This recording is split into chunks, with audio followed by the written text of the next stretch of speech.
नमस्कार। पूछो।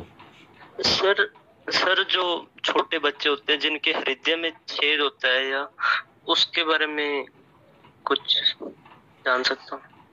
कैसे वो ट्रीट छेद करना जो चाहिए, है कैसे उसके बारे में विचार करना वो छेद बंद नहीं होता है ना। चाहिए? हाँ जी। हाँ। तो बच्चे का पूरी ग्रोथ जो है वो होने के लिए ग्रंथकारों ने घृत बोले हैं। उसमें महामायुर घृत करके आया है और वो कंपनियां बनाती है। हाँ। तो वो घृत अगर चालू कर दिया जाए तो वो जो ग्रोथ है, जो रुकी हुई ग्रोथ है, वो हील हो जाती है। दूसरी बात, पूरे बॉडी पर बला तेल का अभ्यंग करने अगर हमने चालू कर दिया बच्चे को, तो उससे भी वो ठीक हो सकता है। तो ये सब इससे ठीक हो सकता है। ये वात के कारण होता है। या ऐसी विकृतियाँ जो रहती है वो वात के कारण रहती है। हाँ, क्योंकि मिलना जो है, हाँ, वो श्लेष्मा आलिंगने, वो कफ का काम है। वो अगर कम हो गया तो ये ऐसी विकृतियाँ रह जाती है। हाँ। तो ये बला तेल का अभ्यंग, महामायुर घृत, ऐसे घृत अगर चालू कर दिए तो ये सब रुक जाता है। हम्म।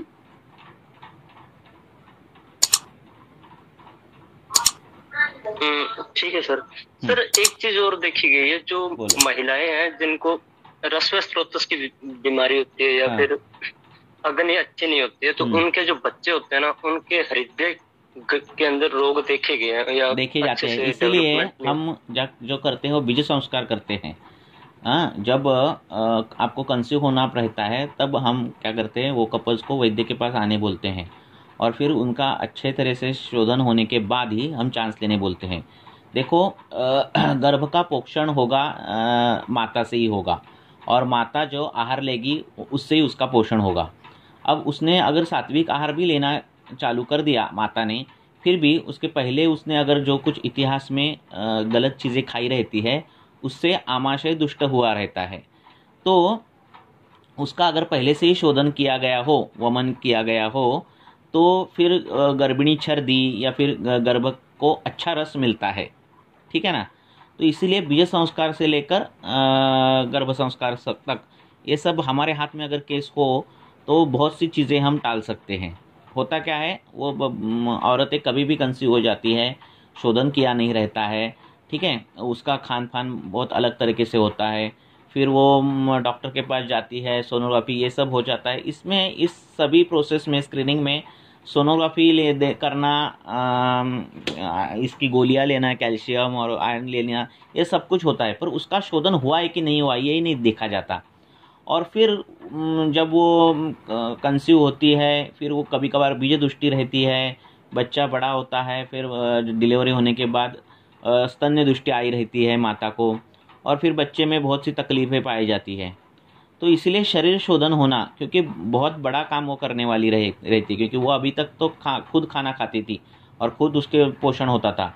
पर जब जो प्रेग्नेंट रहती है तब उसका अंश जो है रस का, वो इसको मिलता है, बच्चे को मिलता है।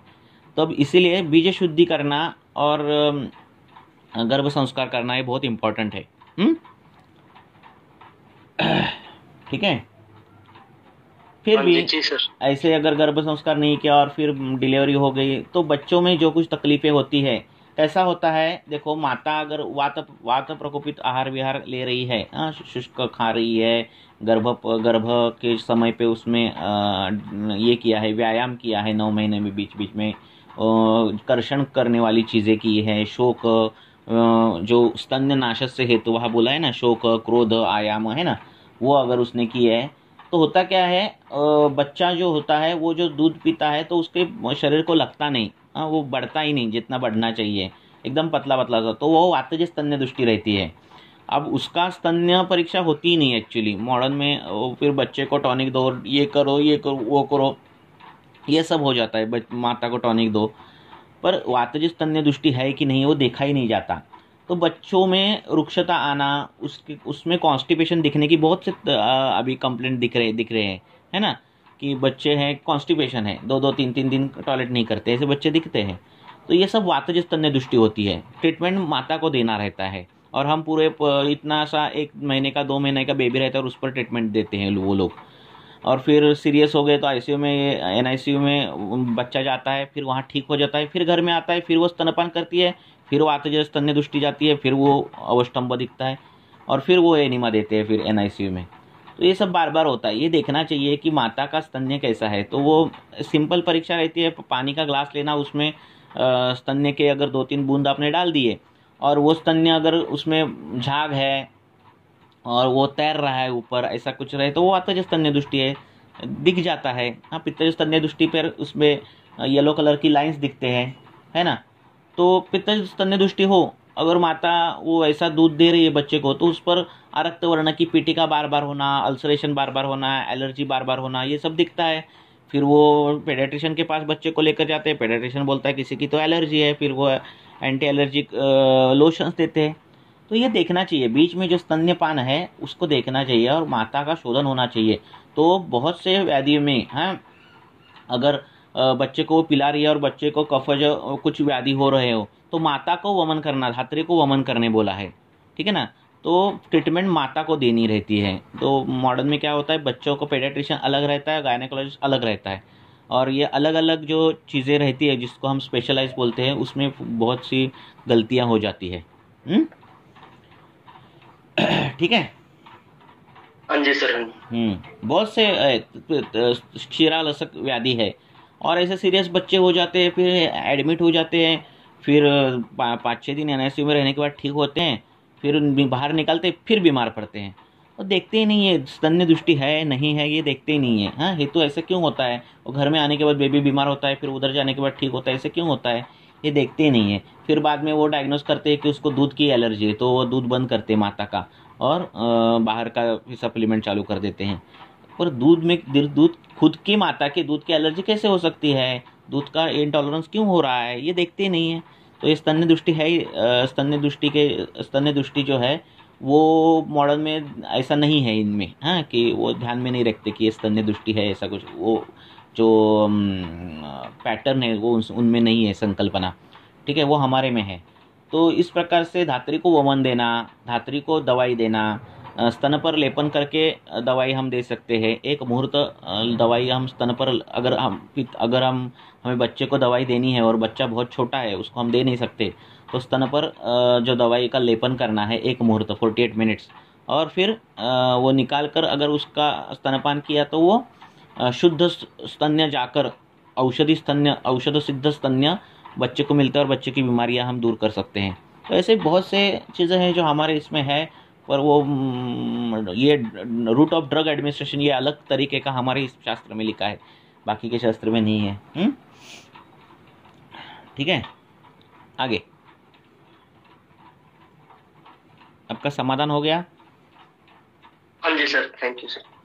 ओके, तो ये परीक्षाएं करनी कभी भी, अगर ये हो गई है स्तन्य परीक्षा कभी भी कर, और घर पे कर सकती है। वो दूध का जो बूंद है वो पानी में घुल मिल जाना चाहिए झट से, हाँ, वो नहीं घुल मिल रहा है, नीचे बैठ रहा है ना, तो वो कफज स्तन्य दृष्टि है। तो माता का वमन कर दिया जाए, आज वमन कर दे, दूसरे दिन उसका स्तन्य चेंज हो जाता है, इतना फर्क पड़ता है। हाँ, ठीक है, आगे एक एक पॉइंट पर 1-1 घंटा बोल सकते हैं, है ना। नेक्स्ट बोलो।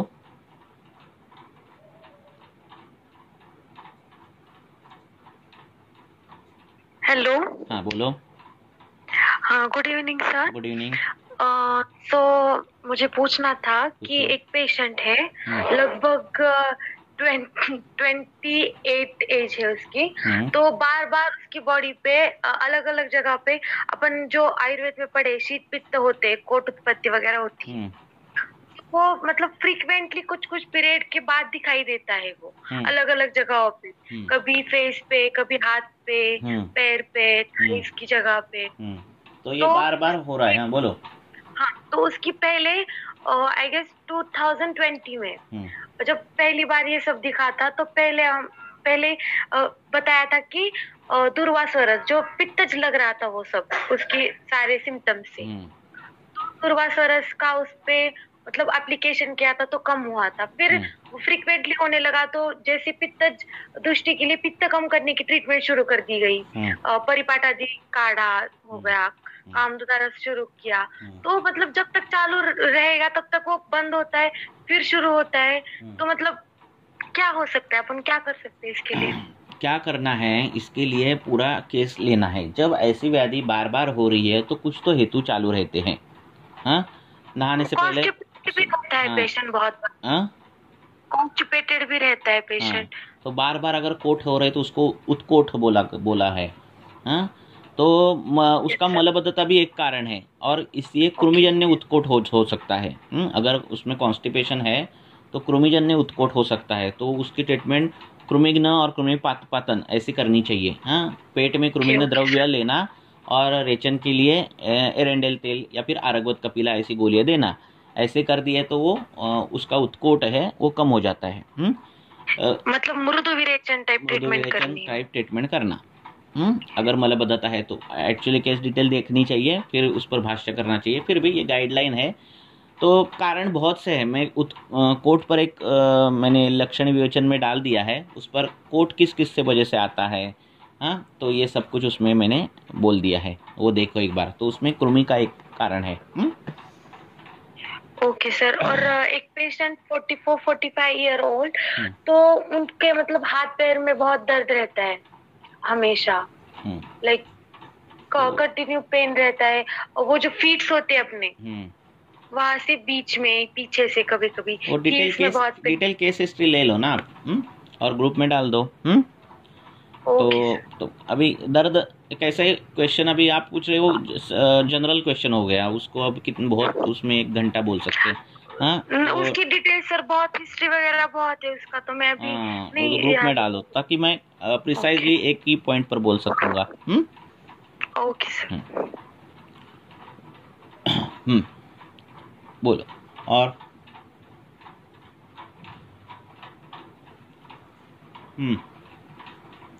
और किसी को कुछ पूछना है पूछो फटाफट, ताकि 1 घंटे में ज़्यादा से ज़्यादा क्वेश्चन हम कवर कर सके।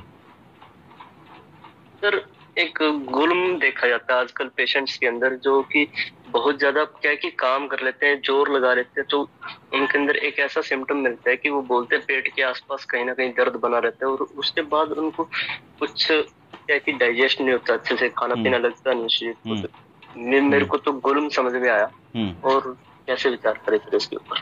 गुल्म के लिए सबसे बेस्ट ट्रीटमेंट शास्त्रकारों ने बोली है, वो है बस्ती। ऐसे वाग्भटाचार्य बोलते हैं, और वो बस्ती बार बार देनी है। मीन्स एक कोर्स हमने कर दिया बस्ती का, हाँ, फिर अगर अगले महीने फिर उसको लगा तो वापस देनी है, क्योंकि ये वात का उदावर्तित अवस्था है, वो बड़ी उसकी जो सिवेरिटी है वो ज़्यादा है।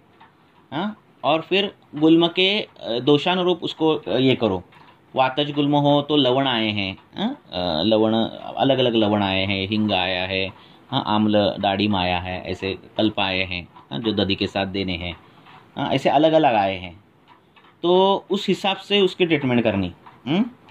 वातज है कि कैसा है। अगर गुल्म में मुख्य ट्रीटमेंट जो रहती हो वो अग्निदीपन और वातानुलूमन, हाँ, तो उसके हिसाब से उसको ये करो। अलग अलग घृता आए हैं, षटफल घृता आया है, हाँ, ऐसे अलग अलग घृता आए हैं। दाधिक घृत करके है, वो श्रेष्ठ है गुल्म में, हाँ, जो 1-2 कंपनियां बनाती है। ठीक है, उसमें गुल्म के जो ये है, अनाह है, हाँ, अर्श है, ऐसे सब जो चीज़ें हैं वो कवर कर देता है दाधिक घृत करके।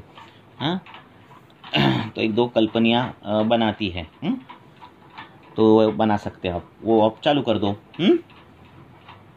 ठीक है। हाँ जी सर, ऐसे पेशेंट बहुत देखने को मिलते हैं। उनको बाद उसको इरेक्टाइल डिस्फंक्शन की भी प्रॉब्लम ऐसे कई पेशेंट में देखने को मिली आती है ना। तो हाँ जी।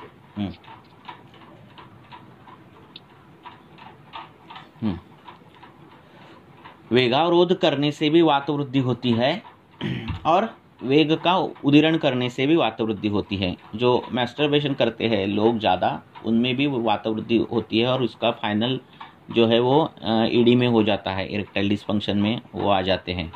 ऐसे रुग्णों को बस्ती चालू करना और मधुर द्रव्य सिद्ध जो क्वाथ है या फिर तेल सिद्ध करके उसकी अनुवासन ऐसी बस्ती देना, हाँ, तभी वो कवर हो जाते हैं। क्योंकि जो प्रकुपित वायु है वो बड़ा रहता है, उन्होंने बहुत समय तक वो किया रहता है, मैस्टरबेशन किया रहता है, तो ये उदीरण जन्य रहता है, और फिर उसके वजह से अनाह और ये सब चीज़ें भी दिखती है, सामान भी बिगड़ता है। तो उसमें अनुवासन बस्ती जो है जीवनीय ग्रहण इसकी वो देनी है, मधुर द्रव्यों की सिद्ध दुग्ध बस्ती देनी है। ऐसे देने के बाद वो सब ठीक हो जाता है। जी सर। आगे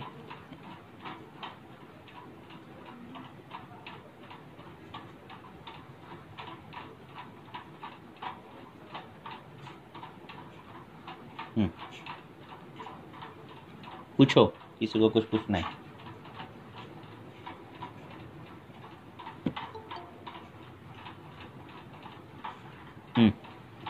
पूछो। कल भी हमारा डिस्कशन रहने वाला है, कल भी क्वेश्चन निकाल के रखो। और क्या कठिनाई आती है? सर एक कठिनाई ये आती है कि जैसे आम वात के पेशेंट होते हैं, तो उनके अंदर आम का पाचन करने के लिए मतलब कई पेशेंट तो ऐसे बोलते हैं जिन्होंने कई सालों से स्टीरॉइड खा रहे होते हैं, और फिर आम पाचन के लिए जब वैश्वानर या अजमोदादी चूर्ण देते हैं तो वो उनको बहुत ज्यादा उष्ण लगते हैं। तो वो कहते हैं कि हमें दवाई लेनी ही नहीं है। नहीं, ऐसा रहता है।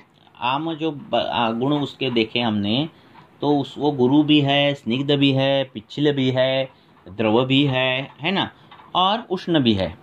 अब आपके पास जो पेशेंट आने वाले हैं उसको वीर्य के अनुसार आपने डिवाइड कर दिया, तो आपको गुरु शीत वाले भी पेशेंट मिलेंगे, जिसमें गौरव है, आलस्य है और शीत गुण, हाँ, ये है।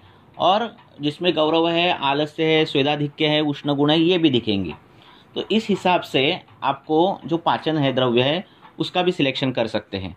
मीन्स क्या, अगर आपके पास पेशेंट आ गया और उसमें आम के सब लक्षण दिख रहे हैं और ये वैश्वानर चूर्ण ये सब है, तो सिर्फ देखो हमें पाचन करना रहता है, तो पाचन सिर्फ उष्ण वीर्य चाहिए ऐसा नहीं है। आकाश महाभूत प्रधान द्रव्य से भी आप क्या कर सकते हो, जो आम उसके विपरीत द्रव्य है उससे आप तिक्त रस से आप उसका पाचन कर सकते हो। तो इसीलिए तिक्त रस किस में आया है, ज्वर में आया है ना।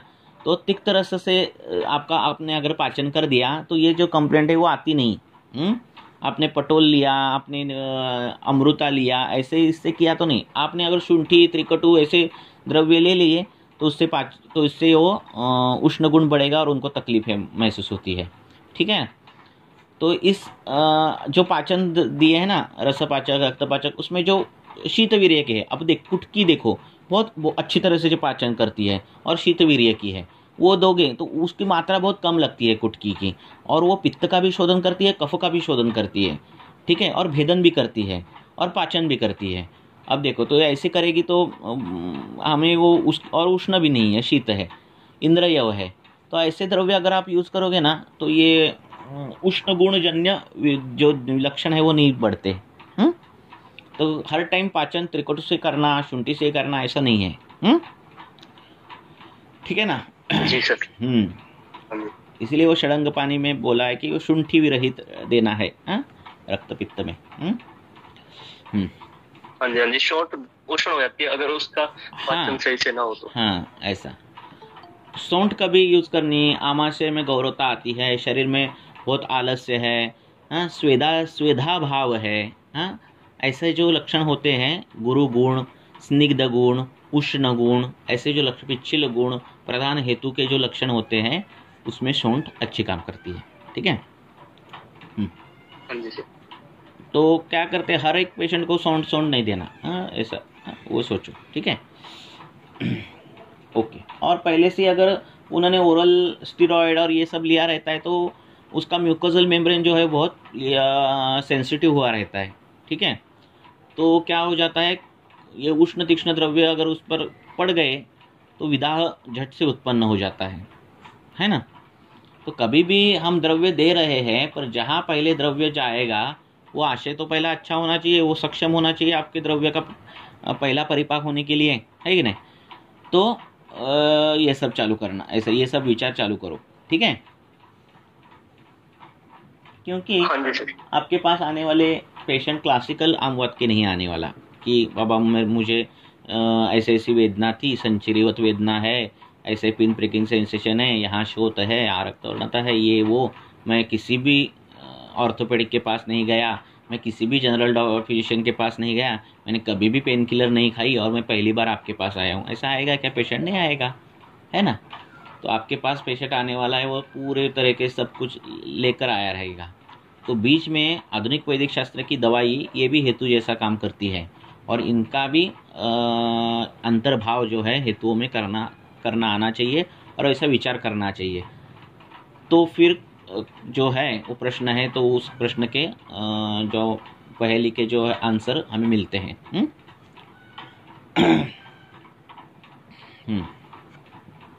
हाँ जी सर, ये सब मिलते हैं, हेतु मिलते हैं इनके। बहुत से होते हैं ना पेशेंट, ऐसा होता है। ठीक है, आगे।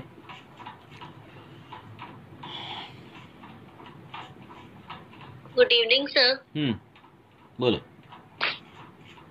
सर। अगर कोई वात व्याधि है सर, उसमें सर कोई भी वात व्याधि हो तो सर उसमें हमें सर शीत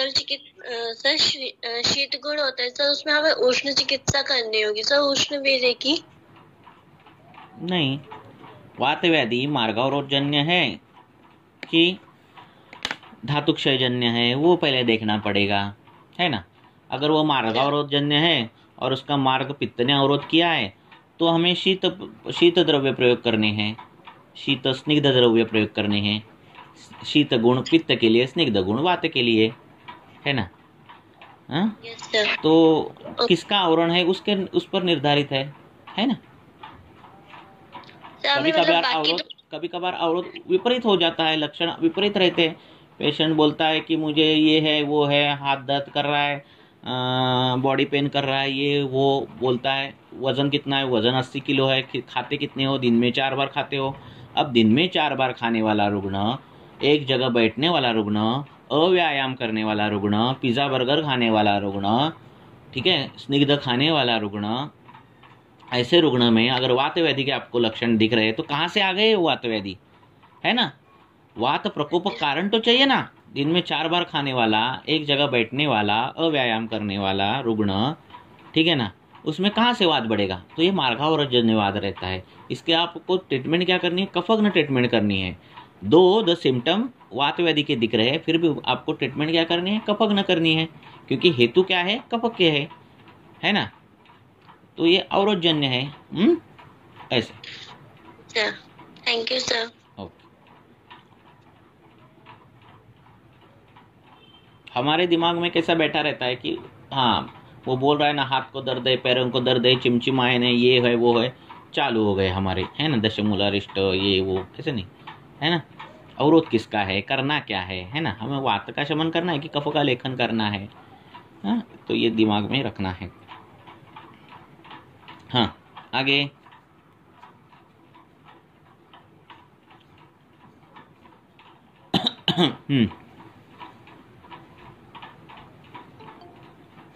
बोलो।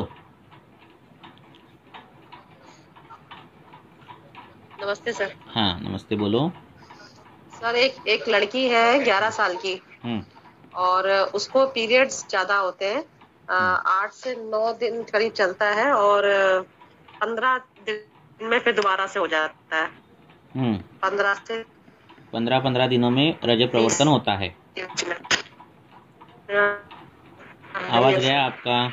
और उसका थायराइड और जी आपका आवाज गया। हेलो। 15 दिन में रज प्रवर्तन होता है। आगे। हेलो। हाँ बोलो। हाँ सर, उसका थायराइड और उसका सीरम प्रोलैक्टिन भी नॉर्मल है, और उसको कब्ज रहती है। वो क्या हमें मालूम छोड़ के मोशन होता है। थायराइड विराइड का नहीं, आयुर्वेदिक अनुसार क्या है? उसके पीरियड 15-15 दिन में आते हैं। कर दिया था। हाँ सर उसको अम्ल पित्त का उसका था, हिस्ट्री थी, तो उसको हमने उसको इसके दिया भी था और उसको थोड़े दिन आराम भी रहा, 1 महीने आराम रहा, लेकिन उसके बाद फिर उसको ये दिक्कत फिर से शुरू हो गई। ठीक है। तो और उसको वो हार्मोनल टैबलेट लेती थी सर, उसको आराम मिल जाता था, लेकिन इस बार उसको उससे भी आराम नहीं मिला, बल्कि और दर्द के संग ब्लीडिंग हो रही थी बहुत ज्यादा, और 11 साल की है सर। तो मुझे लगा इसमें हार्मोन्स कोई ज्यादा काम नहीं है। 11 साल के बच्चे में अभी 4-5 महीने ही हुए उसको, मिनारकी को हुए। हार्मोन बिर्मोन कुछ नहीं रहता शरीर में। क्या रहता है? वात पित्त कफ रस रक्त मांसमेदा अस्थि मज्जा शुक्र आत्मा और मन, खत्म। है कि नहीं? Yes sir. हाँ यस सर। फिर तो सर उसको समझ में ही नहीं आ रहा था उसको ब्लीडिंग रोकने के लिए क्या करें। हाँ हो गया, खत्म। अब ब्लीडिंग बार बार होना, इसके लिए आपको रक्त के कौन से गुण बढ़ना आवश्यक है? 1 उष्ण गुण बढ़ना आवश्यक है, 1 द्रव गुण बढ़ना आवश्यक है, 3 उष्ण गुण बढ़ गया, द्रव गुण बढ़ गया। अब ये 2 गुण बढ़कर ब्लीडिंग कैसे होगा? उसको भेदन करना पड़ेगा मांस को, है ना, रक्तवाहिनियों को, तो तीक्ष्ण गुण बढ़ना चाहिए। तो ये 3 गुण बढ़ने के कारण ये ब्लीडिंग हुआ रहता है। पहले ही अम्ल पित्त की हिस्ट्री रहती है जिसमें ये तीनों गुण बढ़े रहते हैं, और फिर वो गुण बढ़े रहते हैं तो उसके लिए एंटासिड या फिर सिम्टोमेटिक कोई दिया जाता है। अब ये बढ़े हुए गुण कम नहीं करता, इनका गामित्व बदल देता है, और ये गुण रक्त जो है इस गुण से उद्रिक्त होकर एक तो ऊपर की ओर या फिर नीचे की ओर जाता है। अब जो बढ़ा हुआ रक्त है उसको अभी वो जस्ट उसके पीरियड चालू हो गए है ना, ठीक है, तो रज प्रवर्तन जो है वो उसका इजीएस्ट वे है उसको ब्लड को बाहर आना। देखो शरीर क्या है, मार्ग ढूंढता है। अगर पित्त को बढ़ा दिया तुमने, पित्त विसर्प प्लिय विद्रधि नकुष्ट वातस्र पित्तस्र गुल्मोप उपकुश कामला, मीन्स इधर से नहीं आ रहा है उधर से नहीं आ रहा है, तो जो गम्स है वहाँ से ब्लीडिंग होने चालू हो जाता है, ठीक है ना। तो कहाँ से भी खून बाहर निकलेगा, उसको सिर्फ इजी वे चाहिए, इजी रास्ता चाहिए। तो ब्लीडिंग उसको, अभी वो बच्ची है और पीरियड चालू हो गए, तो ये अपान की जो सहज गति है वो उसको इजी पड़ती है, किसको? रक्त को, है ना। तो वो उस हिसाब से वो बाहर निकलता है। तो इसको क्या करना है? अधोग रक्त पित्त की जो चिकित्सा है वो करनी है। साथ ही ये गुण क्यों बढ़ रहे हैं, इसके गुण के विपरीत जो द्रव्य है, इसके गुण के विपरीत द्रव्य कौन सा है? वासा। हाँ, तो वो द्रव्य जो है, जो शीत है, रुक्ष है, और शीत है, रुक्ष है, ऐसा द्रव्य जो है वो आपको चालू करना है। और अधोग रक्त पित्त जो है, अधोग रक्त पित्त में क्या बोला है? मधुर रस बोला है ना। तो ऐसा चालू करना है। ऐसे अगर चालू कर दिए तो वो ठीक हो जाता है पेशेंट। आपको देखना क्या है, ये 3 गुण किससे बढ़ रहे हैं? वो हार्मोन से बढ़ रहे हैं, किससे तो बढ़ रहे हैं। तो हेतु बंद कर दो और फिर ये चालू कर दो। ठीक है जी। पहले तो खून आएगा ही, अगर वो ज़्यादा बढ़ गया है, रक्त वृद्धि ज़्यादा हुई तो, और फिर वो धीरे धीरे कम होती जाएगा आपके, अगर हेतु बंद हो गए तो, है ना। Yes sir. ठीक सर। एक चीज और होती है, जैसे बहुत से पेशेंट्स आते हैं तो उनको अगर मान लो ब्लीडिंग की प्रॉब्लम ज्यादा होती है, जैसे मानो ज्यादा उसको हो रही है, तो अगर हम उसको ज्यादातर उसमें अम्ल पित्त की हिस्ट्री निकलती है, तो अगर उसको ट्रीटमेंट देते हैं तो उससे आराम तो मिल जाता है सर, लेकिन 1-8 महीने बाद फिर वही दिक्कत शुरू हो जाती है। क्योंकि हेतु उन्होंने बंद नहीं किए रहते हैं। दीवा स्वाप करना, जागरण करना, ये हेतु है। कौन आजकल 9 बजे सोता है? कोई नहीं सोता। कौन सोते हैं? हम भी नहीं सोते, है ना। तो ये हेतु है हमारा, है ना। अब इस हेतु से मुझे अम्ल पित्त होगा, सामने वाले को नेत्र रोग भी होगा, किसी को तीसरा व्याधि होगा, है ना। तो हर एक का जो खवैगुण्य है वो अलग अलग है, हेतुओं का जो ट्रैक है वो अलग अलग है, पर होगा तो होगा, है ना। तो ये कॉमन हेतु है, दीवा स्वाप करना, रात्रि जागरण करना, अति अम्बुपान करना, ये बहुत से कॉमन हेतु है। अजीर्णाशन करना, अध्यशन करना, ये तो कॉमन हेतु है। 8-9 बजे हम नाश्ता करते हैं, 10-11 बजे खाना खाते हैं, ये अध्यशन ही हुआ, है ना। तो ये कॉमन हेतु है। तो यही तो बोला है कि कईयों को अजीर्ण होगा, कईयों को आम्लपित्त होगा, कईयों को, यही हेतु आपको नेत्र अध्याय में भी मिलेंगे, मीन्स नेत्र रोग में, है ना, जिसमें अजीर्ण अध्याशन करना, ये नेत्र के विकार है। तो जिसमें नेत्र पहले से ही बीजांग कमकुवत ये है, ताकत कम है, वीक है, या फिर इसमें पहले से ही ख वैगुण्य हुआ है और उसने अगर अजीर्ण किया तो उसका दोष प्रकोप पहले नेत्र में जाएगा ना जी। तो डिपेंड शरीर में कहाँ क्या बोला है ना, खराबी कहाँ है वहाँ पहले वो खराब वहाँ हो जाएगा, ऐसा है। तो हेतु तो दोषों के है, दोष बढ़ेंगे जहाँ ख वैगुण्य है, जहाँ संग है वहाँ व्याधि करेंगे, ठीक है ना। तो उसको बोलना, तो इसको अभी क्या है, आम्लपित्त बार बार हो रहा है तो उसको आमाशय की ट्रीटमेंट, उसको बार बार आम्लोद्गार ये सब हो रहा है, शमन चिकित्सा देकर उतना ही उसको ठीक लग रहा है, तो उसको पहले आमाशय शुद्धि करनी चाहिए। हाँ, क्योंकि बोला है कि अगर आमाशय अगर उसमें विदा आम्लता आ गई हो, हाँ, शुक्तत्व आ गया हो, तो जो अन्न जाता है वो शुक्तत्व आ जाता है। शुक्त मीन्स अपना जो अम्ल कांजी जैसा होता है वो वैसा हो जाता है। तो कितना भी खाना अच्छा खाने दो, वो आमाशय जो है उसमें क्या हो जाता है, अम्लता आ जाती है, विदाह आ जाता है, शुक्तत्व आ जाता है। तो उसको पहले क्या करना है, वमन करना है, अच्छे खासा उसका शोधन करना है और फिर शमन चिकित्सा चालू कर दो। फिर आशय की ट्रीटमेंट हो गई, वमन, और फिर शमन ट्रीटमेंट, ऐसा करना। ठीक है सर, ठीक है। ओके। पेशेंट को लेते समय सभी हेतु ले लो, सुबह से लेकर डायरेक्ट इसको व्याधि पर ये मत करो। हाँ, अरे क्या हो गया तुझे, ये हो रहा है, अरे फिर क्या हो सकता है, क्या, ऐसे मत करो। पहले सुबह से उठ जो आपका केस पेपर है, सबको ही ये है कि हमारे ग्रुप में केस डालते समय एक केस पेपर बनाने में क्या जाता है, एक A4 साइज़ का क्वेश्चन पेपर, A4 साइज़ का पेपर है ना, रूल पेपर, और उस पर क्वेश्चन लिखो। आपको अगर प्रिंट नहीं निकालने तो खुद हैंडराइटिंग में अच्छी तरह से क्वेश्चन लिखो। क्वेश्चन लिखो मीन्स क्या, पेशेंट का नाम, उम्र, एज, ये सब लिखो, है ना। फिर उसके बाद उसके पूर्व व्याधि कौन से हैं, सद्य लक्षण कौन से हैं, सामावस्था है कि निरामावस्था है, हाँ, संतर्पणजन्य है कि अपतर्पणजन्य है। फिर एक साइड पे नेत्र कैसे है, त्वचा कैसे है, दंत कैसे है, केश कैसे है, नाखून कैसे है, ये सब एक जगह लिखो। मल कैसा है, मूत्र कैसा है। फिर दूसरे पेज पर लिखो सुबह कब उठता है, क्या क्या उसकी आदतें हैं, हाँ, उशप्पान है क्या, कॉमन से जो चीज़ें हैं वो, कौन सा रस सेवन ज़्यादा कर रहा है, कौन सा रस सेवन कम कर रहा है, अध्यशन है क्या, अजीर्णाशन है कि, कॉमन जो शास्त्र में हेतु है ना उनका ये करो, निकालो।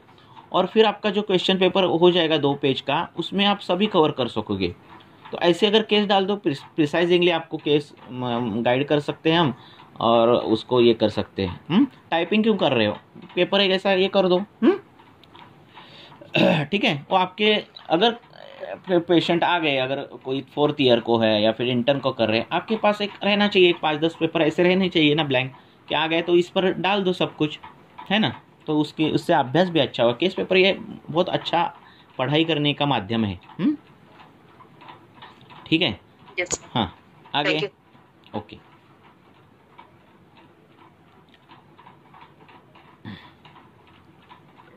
हाँ, क्वेश्चन पूछो, 2-3 क्वेश्चन हो जाएंगे, अभी 15-20 मिनट है।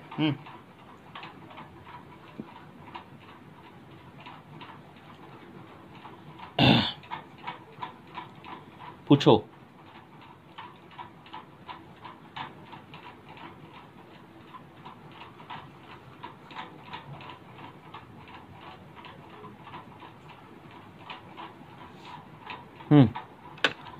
और कुछ पूछना चाहते हो?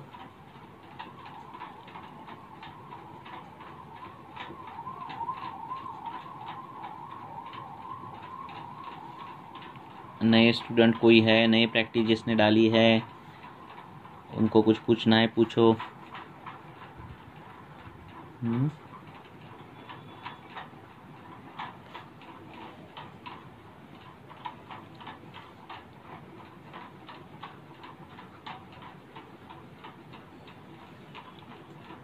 किसने क्वेश्चन क्या डाला है, क्या पूछो। पांडु से अर्श कैसे होता है? हाँ, पांडु से अर्श के निदान में पांडु नहीं है, पांडु है नहीं है, एक कारण हो सकता है उसमें, हाँ, पर वो डायरेक्ट कारण नहीं है।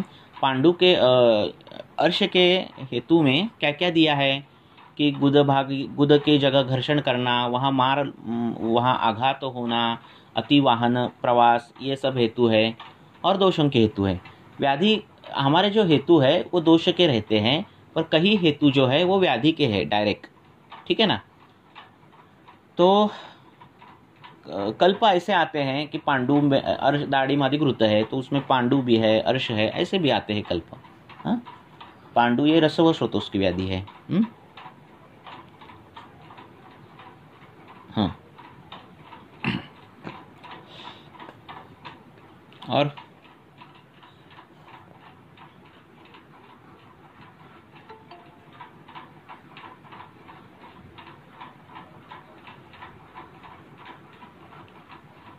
हाँ, क्वेश्चन पूछो आप। हीमोरॉइड्स है दोस्त को। अर्श का कारण क्या है, कौन सा अर्श है, स्त्रावी है, ये है, वो देखो, उसके हिसाब से दवाई दो।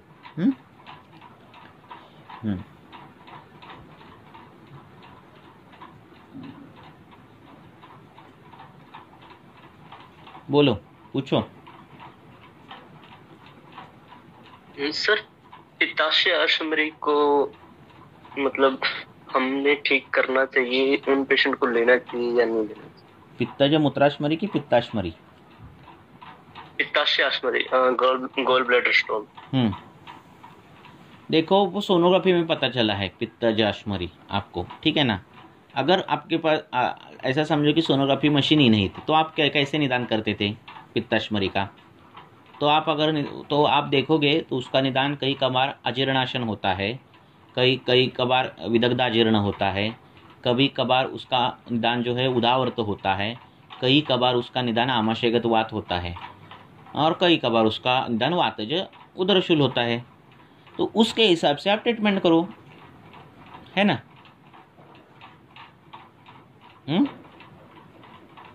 हाँ जी सर। शास्त्र में कहाँ भी आपको मिलेगा नहीं कि पित्ताश्मरी को ये दवाई है जो पित्ताश्मरी ये करती है, भेदन करती है, ऐसा नहीं मिलेगा।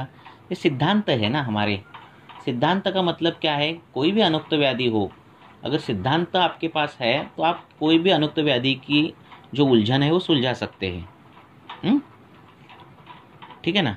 तो ऐसा अगर आपको मिले ऐसे पेशेंट के ऐसा अनुक्त व्याधि है और वो रेडियोलॉजिकल फाइंडिंग में पता चला है या फिर इसमें पता चला है, तो आप क्या देखो, अगर ये नहीं होता तो मैं क्या करता निदान, ऐसे अगर देखोगे तो आपके पास बहुत से एंगल आएंगे, ठीक है ना, विचार करने के, और दवाइयाँ भी मिल जाएंगी। पर आप पित्ताश्मरी को दवाई ढूंढोगे गूगल पर तो हर एक बहुत लोगों ने बहुत रिसर्च किए हैं, बहुत रिसर्च आधुनिक वैद्यक शास्त्र के अनुसार की है, तो पीएच ये करो वो करो, ऐसा है, तो ये नहीं होता।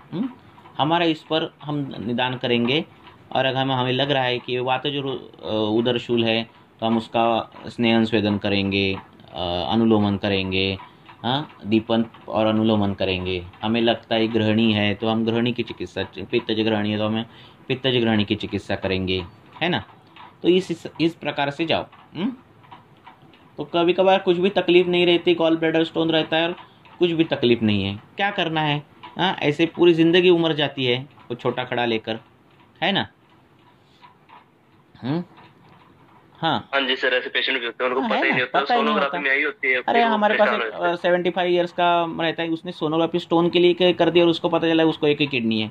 अब क्या, अब यंग एज में अगर पता चला होता तो वो टेंशन से मर गया होता, है ना। तो बहुत सी चीजें ऐसी रहती है ना।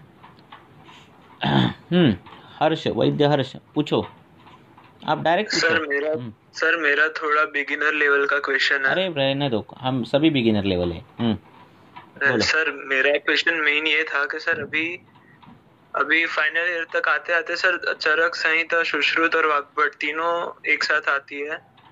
तो सर इसमें पहला डाउट तो ये आता है कि हम लोग एग्जैक्टली फॉलो किसको कर रहे हैं for the purpose of treating a patient practically, और इस स्टेज में हमको फिर प्रैक्टिकली पेशेंट्स हमको खुद से हैंडल करने चाहिए या फिर वो सब इंटर्नशिप के बाद ही करे, उसमें क्या करना चाहिए, उसके वो थोड़ा बताइए ना सर। अभी क्या करना है, अभी जो क्वेश्चन है कि कौन सी पढ़नी चाहिए, तो ये क्वेश्चन अराइज ही मत करो, ये क्या करो, आप पढ़ते जाओ। आपको पहले कौन सा अच्छा लग रहा है, अष्टांग हृदय अच्छा लग रहा है, अष्टांग हृदय पूरा पढ़ के लो। वो आपको लग रहा है कि और एक बार पढ़ो तो और एक बार पढ़ो, फिर लग रहा है चरक पढ़ना है तो चरक एक बार पढ़ो। जैसे जैसे पढ़ने की आपकी फ्रीक्वेंसी ज़्यादा होती जाएगी, आपके जो क्वेश्चंस है ना वो आधे आधे कम होते जाएंगे।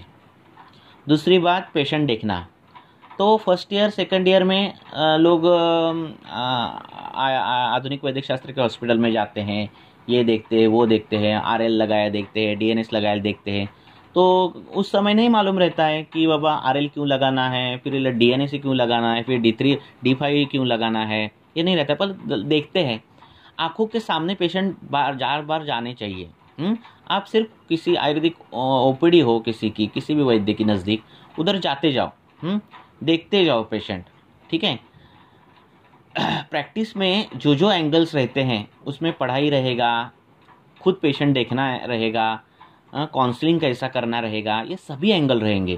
अब सिर्फ आप क्या करोगे, पढ़ाई करोगे और थर्ड ईयर फोर्थ ईयर में जाने के बाद फिर OPD करोगे तो कई एंगल आपके रह जाएंगे, और वो फिर वो भी एंगल कलेक्ट करने के लिए आपको आपका पोटेंशियल ये हो जाएगा। इससे अच्छा अगर फर्स्ट ईयर सेकंड ईयर से ही आप क्लिनिक देखोगे, अब क्या होगा, ज़्यादा से ज़्यादा आपको दवाई नहीं पता चलेगी। आपको कभी कभार लगेगा ये लक्षण किस व्याधि का है, वो नहीं पता चलेगा। रहने दो ना, दिमाग के ऊपर से चीज़ें जाने दो, ठीक है। पर आपको काउंसलिंग कैसा है वो पता चलेगा। कभी कभार आप पढ़ोगे और वो पेशेंट दिखे, देखो कभी कभार हम पेशेंट पढ़ते हैं और सेम वही पेशेंट हमने देख लिया, तो जो पढ़ी हुई चीज़ है ना वो कभी भूलते नहीं हैं हम, क्योंकि वो हमें जो इमेज मेमोरी है ना हमारी, वो ज़्यादा स्ट्रांग रहती है ना। मैं किसी को बोल दिया, बच्चे को बोलो कि जाओ बाज़ार से आलू लाओ, तो वो कभी कभार जाएगा ना नीचे, और वो दुकान में जाने के बाद वो भूल जाएगा क्या बोला था उसने। और आपने अगर ऐसा आलू दिखाया ना, जाओ ये देखो ये आलू लाओ, ऐसे आलू लाओ, तो नीचे जाने के बाद वो भूलेगा नहीं आलू, ठीक है ना। तो हमारी इमेज मेमोरी बहुत स्ट्रांग रहती है। हाँ, तो पिक्चर हम देखते हैं तो वो ज़्यादा देर तक वो हमें ध्यान में रहता है। तो इसीलिए आप कभी कभार क्या होगे, फर्स्ट ईयर में कोई आप सिद्ध कुष्ठ देखोगे और सेकंड ईयर थर्ड ईयर में सिद्ध कुष्ठ पढ़ोगे, तो वो हमारी मेमोरी रिकॉल करेगी, अरे वो देखा था मैंने, यही पेशेंट सेम यही था, है ना। तो बस इस अभी फर्स्ट ईयर है ना, तो सिर्फ पढ़ो, पढ़ते जाओ पढ़ते जाओ पढ़ते जाओ, बस इतना ही करो, ठीक है। ठीक है, हाँ सर, थैंक यू। हमारे आचार्य ऐसे हैं, उन्होंने सबके क्वेश्चंस के सभी के आंसर दिए हैं। जो जो मन में आते हैं ना हमारे क्वेश्चन प्रैक्टिस के बारे में, चलेगी नहीं चलेगी, कहाँ चलेगी, कैसे चलेगी, क्या चलेगी, वो सब कुछ, कैसे पैसे कमाना, क्या करना, सब कुछ जो है वो हमारे ग्रंथ में है। सिर्फ पढ़ना है, वो ऑटोमेटिक आपको आंसर देते जाएगा, ठीक है। बहुत ही श्रद्धापूर्वक पढ़ो, हाँ, और हमें यही करना है, ऐसे करो, ऐसे करके पढ़ो। ठीक है सर, थैंक यू। ओके।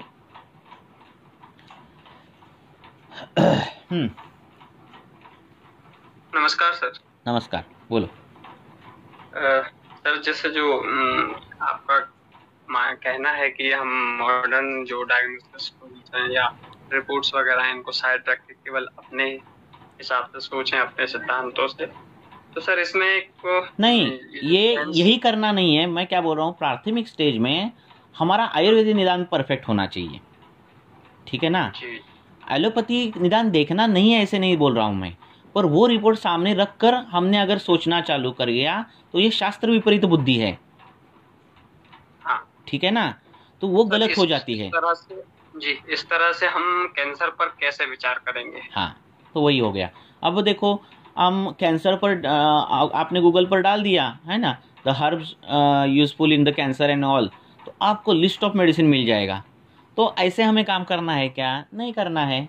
हमें क्या करना है, उसका निदान इस पर हो गया। अब देखो आंत्र को कैंसर हो गया, हाँ, तो फिर वो मॉडर्न में जाएंगे, वहाँ से वो उसको एम्प्यूट करेंगे और साइड में उसका ओपनिंग रखेंगे।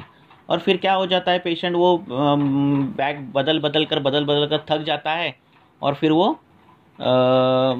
उसका बल हानि होकर मर भी जाता है।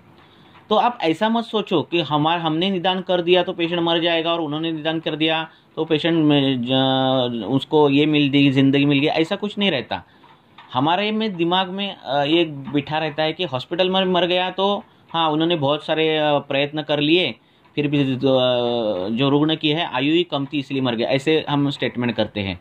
और हमने हमारे इसमें अगर ये हो गया, हाँ, आयुर्वेदिक दवाई लेकर वो मर गया, तो क्या होता है, नहीं उसको कुछ तो उन्होंने करना चाहिए था, हॉस्पिटल लेकर जाना चाहिए था, ऐसे हम सोचते।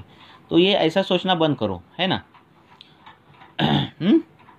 सर इस तरह से कैंसर पर हम कैसे विचार करें सर? देखो, कैंसर जो है वो उसमें बहुत सी संप्राप्तियां ये रहती है। अब इसमें एक एक ऐसा है कि कैंसर कहाँ हुआ है ना।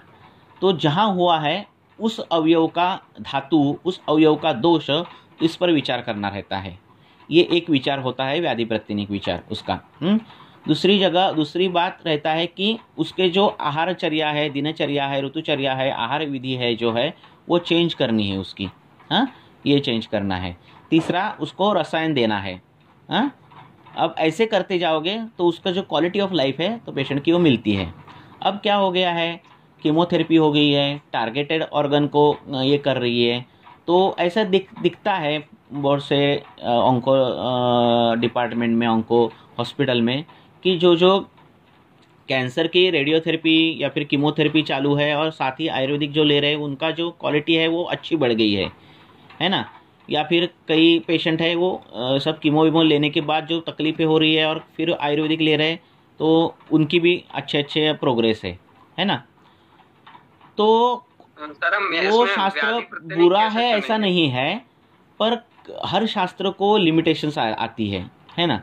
वो काल के अनुसार लिमिटेशंस हो या फिर कोई भी हमारे अभ्यास में कमियां हो और उसमें लिमिटेशंस हो, तो वो लिमिटेशन एक्सेप्ट करने की, है ना। बोलो जी सर। सर इसमें हम व्याधि प्रतिनिक कैसे सोचेंगे? हाँ, व्याधि प्रतिनिक कैसे सोचेंगे? देखो, अगर जबान को, टंग को कैंसर हो गया है ना, तो ये टंग जो है वो किसका अवयव है? रक्त का अवयव है, मांस का अवयव है, बराबर है ना। तो रक्त और मांस अच्छा होने के लिए जो द्रव्य है, हाँ, फिर रक्तपाचक है और मांसपाचक गामित्व के हिसाब से, और रक्त प्रसादक दवाइयाँ, इस हिसाब से आप दवाई चालू करो। दूसरी बात, जो जबान है वो जहाँ है मुख, उसमें कौन से ट्रीटमेंट आई है, तो उसमें प्रतिसारण आया है, उसमें गंडूश आया है, उसमें नस्य आया है, तो उसका आप प्रयोग कर सकते हैं। ये हो गया उस जबान के कैंसर को, है ना। साथ ही धातु को बल बढ़ाने के लिए रसायन, ये सब है ही, तो इस हिसाब से करना, ठीक है। सर इसको वैसे किस रोग के अंतर्गत हम माने आयुर्वेद के हिसाब से? ये व्याधि संकर है और सान्निपातिक अवस्था आती है ना। तो कभी कभार साध्य हो जाती है, कभी कभार दोनों शास्त्र का ये करके वो ये हो जाती है, साध्य आ जाती है। तो एक कष्ट साध्य ही व्याधि है। लेकिन सर जैसे कुछ लोग अर्बुद में से लेते हैं, कुछ ग्रंथि वगैरह में लेते हैं। नहीं, वही बोल रहा हूँ ना, लक्षण के अनुसार कर दो। अब मेरे पास एक पेशेंट आया था, उसको पैंक्रियाटिक कैंसर था, और वो जो ये था गुलम जैसा जो ये है, वो कछुए की पीठ जैसा वो लगता था पीठ पर हाथ घुमाने के बाद, है ना। और फिर उसके सब लक्षण मैंने देखे हमने, तो सब उदावर्त जन्य थे लक्षण, और फिर हमने उदावर्त की ट्रीटमेंट चालू कर दी। और फिर वो जो उसमें जो कड़कपन था वो पेशेंट का, वो एकदम कम हो गया। अब हमने तो वो पैंक्रियाटिक कैंसर दिमाग में लिया ही नहीं, हमारे सामने रिपोर्ट थे, और पेशेंट भूख लगने लगी पेशेंट को, जो एक भी चपाती नहीं खा रहा था वो एक चपाती खाने लगा, उसकी कांति अच्छी हो गई और सब कुछ अच्छा हो गया, ठीक है। अब जो पेशेंट 2 महीने में, डॉक्टर ने बोला है 1-2 महीने में वो ये हो जाएगा, वो रहेगा नहीं, वो 1 साल तक रहा, 1-1.5 साल तक रहा, है ना। तो उसके बाद फिर उसने दही भात ये सेवन चालू कर दिया और ये सब हो गया। अब ये नहीं बोल रहे कि हम उसको और 20-30 साल दे सकें, पर जो 2 महीने बोले हैं वो हमने 1.5 साल तक ले लिया ना पेशेंट को, है ना।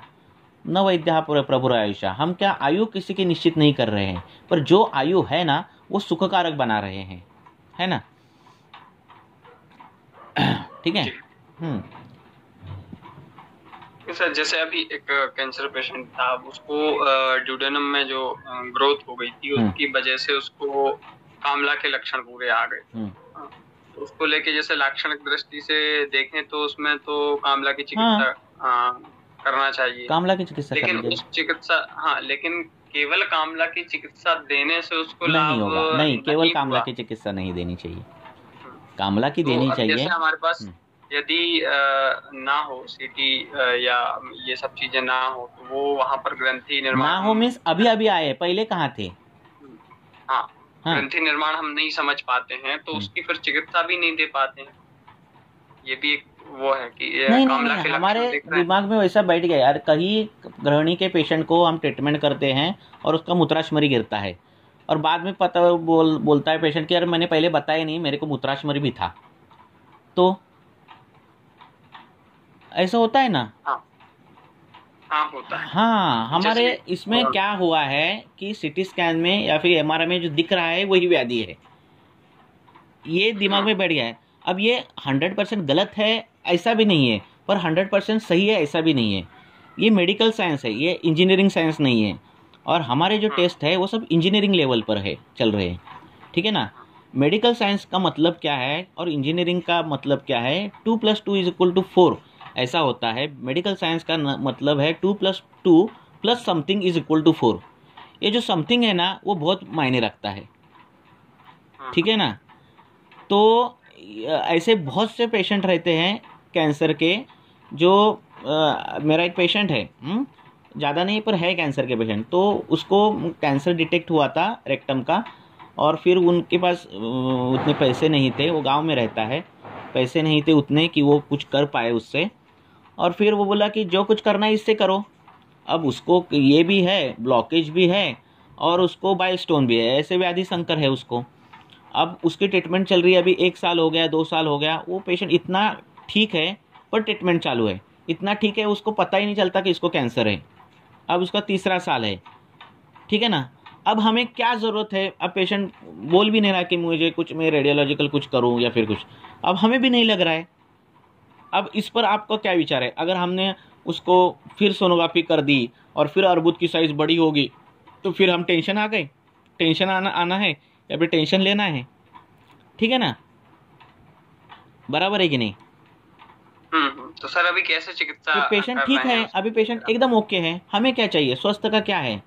वो अच्छा खासा काम करे, 2 टाइम भूख लगे, मलमूत्र व्यवस्थित हो, प्रसन्न हो, निद्रा अच्छी लगे, ये हेल्थ के क्राइटेरिया है। जो आधुनिक वैदिक शास्त्र के हेल्थ के क्राइटेरिया वो नहीं है। अब वो बच्चा, वो उसका जो बेटा है वो मुंबई में रहता है, और वो क्या करता है, बार बार मार्कर चेक करता है वो पेशेंट का, उसके पिताजी का। उसके पिताजी 65-68 के है, तो वो मार्कर चेंज करता है, तो वसंत ऋतु में उसके मार्कर थोड़े बिगड़ जाते हैं उसके, हाँ। और मुझे वो बोलता है, डॉक्टर साहब इस टाइम ज़रा अच्छी दवाई दो, ज़रा बिगड़े हैं मार्कर, हाँ। और फिर वो ऋतु चेंज हो जाता है, फिर दूसरे ऋतु में मार्कर ठीक हो जाते हैं, मैं दवाई कुछ चेंज नहीं करता हूँ, ठीक है। तो ऐसे हो जाता है, पर पेशेंट को वो मार्कर देखने रहते हैं। पर हमारे दिमाग में क्या रहना चाहिए? ये रहना चाहिए कि मैं दोष बस उस साम्यावस्थित में रख रहा हूँ ना, मैं धातुओं का बल बढ़ा रहा हूँ ना, ये हमारे दिमाग में रहना चाहिए। व्याधि कितनी भी बलवान हो, अगर हमारे शरीर में धातु बलवान है ना, और दोष साम्यावस्था में है, तो व्याधि क्या करेगी? हाँ, तो बाहर की चीज़ों से देखो ना, अगर एक रूम में 10 लोग हैं और 10 में से एक को अगर टीबी हो गया, टीबी है और वो खांस रहा है, तो टीबी 10 के 10 लोगों को नहीं होगा, 10 के 10 लोगों को नहीं होगा। उसमें जिनकी इम्यूनिटी कम है और जिनमें प्राण व स्रोतस की विकृति है और जिनमें फुफ्फुस या अवयव का बल पहले से ही कम है, उनमें टीबी का लक्षण दिखेगा और बाकियों को नहीं होगा। तो हम क्या मानेंगे? टीबी किससे होता है? माइकोबैक्टीरियम ट्यूबरकुलोसिस से होता है या किससे होता है? तो ये है ना, बराबर है ना। हाँ, तो माइकोबैक्टीरियम ट्यूबरकुलोसिस से हुआ। इस पेशेंट को आप क्या चिकित्सा दे रहे हैं सर? एग्जांपल में किसके बताएंगे? जो आप कैंसर पेशेंट बोल रहे हैं, मार्कर। हाँ, उसको उस समय ब्लड में उसका ये दिखा था, मेटास्टेसिस दिखा था, सेल्स पाए गए थे। तो उसको हमने रक्तपाचक योग जो है और वैक्रांत भस्म, हाँ, ऐसे मिला करके उसको दिया था। और बाद में उसको रसायन के लिए च्यवनप्राश बार बार चेंज करता हूँ मैं, जब ऋतु के हिसाब से। हाँ, अगर शरद ऋतु होता है तब रक्त पर काम करता हूँ, वसंत ऋतु आया तो कफ़ों पर काम करता हूँ, इस हिसाब से वो काम करता हूँ। तो हर टाइम वो ट्रीटमेंट चेंज हो जाती है। तो बड़े कुछ कल्प नहीं रहते, ऐसे कुछ कल्प है जो मुझे मालूम है और आपको मालूम है, ऐसा कुछ नहीं रहता, ठीक है ना। पर पेशेंट के हिसाब से 1 महीने में वो बोला हाँ अभी इस समय ये ठीक लग रहा है, अब ये लग रहा है, तो उस हिसाब से लक्षण के अनुसार व्याधि का विनिश्चय करके ट्रीटमेंट बदलता हूँ। मेन क्राइटेरिया एक ध्यान में रखता हूँ कि उसका दीपन अच्छा होना चाहिए, आम निर्मित नहीं होनी चाहिए, वातानुलोमन अच्छा होना चाहिए और आमपाचन अच्छा होना चाहिए। ये दीपन, आमपाचन, वातानुलोमन, ये 3 चीज़ें हम अच्छे करते हैं। और ये अगर अच्छा हो और खाना अगर अच्छा मिले उसको, हाँ अच्छा मिले मीन्स क्या, टाइम पर मिले और जो सर्व रस प्रधान ऐसा आहार मिले, तो फिर रस अच्छा होता है, धातु बल बढ़ता है और सब कुछ अच्छा हो जाता है, ठीक है। तो सिर्फ ये नहीं, दवाई नहीं, उसकी दिनचर्या भी सुधारना, उसको बार बार काउंसलिंग करना, ऐसा मत करो, चाय कम पियो, ये सब बातें बीच में हम बोलते हैं। ऐसा कुछ बड़ा कल्प नहीं है कि आहार में भी सर चेंज करते हैं क्या? हाँ, आहार में चेंज करते हैं ना, आहार में चेंज करते, पानी तो बॉइल्ड करके शुद्ध शीत जल ही बोलते हैं उनको, ठीक है। अगर ऐसे ऋतु संकर आ गया, हाँ सॉरी अपना ऋतुकाल आ गया तो शुंठी सिद्ध जल बोलते हैं हम, शरद ऋतु आ गया तो मुस्ता सिद्ध जल बोलते हैं हम, ये हो गया। फिर दूसरी बात, आहार में जो है वो उस हिसाब से उसको जो पहले से पचता है वही आहार देते हैं। गुरु अन्न सेवन कम कर देते हैं, घृत का सेवन ज़्यादा कर देते हैं, गाय का घृत वो आहार में बढ़ाते हैं। जब भूख नहीं है तो रात को खाना कम बंद कर देते हैं और एक ही टाइम खाना, उसको बोलते हैं कि एक ही टाइम खाना खाना और रात को गाय का दूध पीकर सोना, ऐसी सब चीज़ें करते हैं, ठीक है जी। तो वैक्रांत का चयन क्यों किया इसमें? वैक्रांत जो है वो हीरक समम वैक्रांतम, हीरक भस्म जो काम करता है वो वही वैक्रांत करता है। अब हीरक भस्म की कॉस्ट जो है वो बहुत ज़्यादा पड़ती है, तो हम क्या करते हैं, वैक्रांति यूज़ करते हैं, तो कैंसर में उसके रिजल्ट अच्छे मिलते हैं। हीरक को सर हम व्याधि प्रतिनिक मान सकते हैं? हाँ, व्याधि प्रतिनिक मान सकते हैं, सर्व धातुओं का बल बढ़ाता है, और इस हिसाब से देते हैं। कभी कभार वो देते भी नहीं, सिर्फ रक्तपाचक देते हैं और उसके साथ जो उसको लग रहा है जो लक्षण, उसके हिसाब से चेंज करते हैं दवाई, हर टाइम देते ही ऐसा नहीं है। तो मुख्य दवाई नहीं है, मुख्य क्या है, उसका पानी बदलना, उसको अभ्यंग नित्य करना, क्योंकि ये सब चीज़ें हैं वो वात ही विभाजन करेगा पेशियों का, ठीक है। तो नित्य अगर अभ्यंग किया जाए और उस अभ्यंग का जो ऑयल है वो सिद्ध अगर हो, या फिर लाक्षादी तेल हो, अमृता सिद्ध तेल हो, ऐसा अगर अभ्यंग रोज हुआ तो वात का शमन ऑलरेडी रहेगा उसके शरीर में, है ना, सुदृढ़ता रहेगी, धातु अच्छे रहेंगे, तो वो करने बोलते हैं उनको, व्यायाम करने बोलते हैं उनको, थोड़ा तो व्यायाम करना बोलते हैं, और खान पान वो बदलते हैं। ये मुख्य ट्रीटमेंट है, ठीक है। और फिर ये दवाई।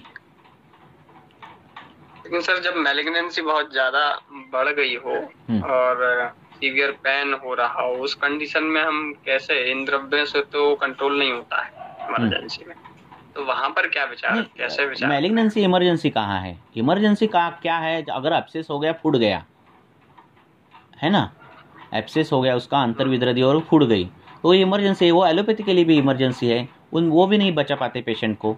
ऐसे नहीं बोल रहे हम कि हम पेशेंट को पूरा अमर कर रहे हैं, पर हमारे हाथ में जो जितने तक लिमिटेशंस है, ठीक है ना, हमारे शास्त्र, आपके हाथ में क्या है, आयुर्वेद शास्त्र, तो उसके जितने लास्ट तक हम जा सके उतना जाने का हम प्रयास करेंगे, ठीक है ना। और शास्त्र पर अगर हमारी श्रद्धा हो और उस पर उतना हमने पढ़ाई की तो वो ज़्यादा से ज़्यादा तक हमें रिजल्ट देता है ना। हम ऐसे नहीं बोल रहे कि उधर मत जाओ और हमारे ही लो, ऐसे नहीं बोल रहे, पर हमारे पास आने वाले पेशेंट को हम आयुर्वेद के विचार से ही ट्रीटमेंट देते हैं, है ना। कई ट्रीटमेंट ऐसे हैं कि वो व्याधि अच्छा है ऐसे बोलने की परिस्थिति आ जाती है आधुनिक वैदिक शास्त्र में, हाँ बराबर है ना। तो वहाँ पर हम क्वेश्चनिंग नहीं करते, ठीक है ना। जैसे बहुत से रहते हैं पेशेंट की व्याधि ठीक था, वो पेशेंट ठीक था, जाते समय चलते गया, आते समय व्हीलचेयर पर आ गया, होता है ना, और फिर लाइफ स्पैन भी नहीं हो गया, उसको 2-3 महीने में मर गया। तो उससे बेटर ये हमारी ट्रीटमेंट है, एटलीस्ट क्वालिटी ऑफ लाइफ तो मिलती है पेशेंट को, ठीक है ना। ठीक है, thank you. Okay. All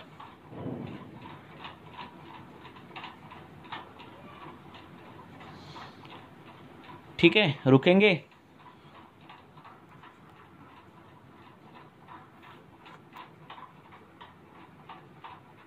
okay sir. Okay ji sir.